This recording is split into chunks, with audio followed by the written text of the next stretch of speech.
So I'm going to show you how you can find your username as well as your password on your Instagram account. So we're going to go into Instagram, and then what you want to do is click on your profile on the bottom right corner, and then as you can see here, Donald Trump is cute. That is going to be my username, and whatever it says for your account, that is going to be your username on your Instagram.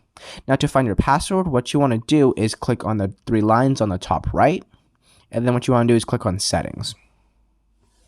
Whoops.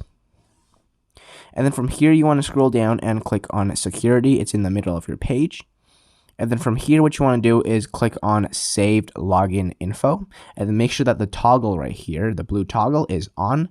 If it's off, then that is bad, and basically Instagram will not save your password, which means that you have to manually enter in your password every time you log in. So click that toggle on. And then now what you want to do is go to password. And then from here, you can change your password if you need to remember. But however, if you don't remember your current password and you need to know, what you want to do is click on forget your password on the bottom right here. So click on that.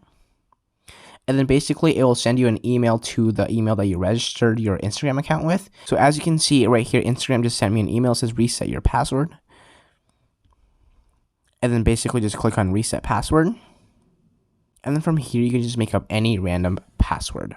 Alright, and once you finish resetting your password, just simply click on reset password, and then that is how you find your username and password on your Instagram.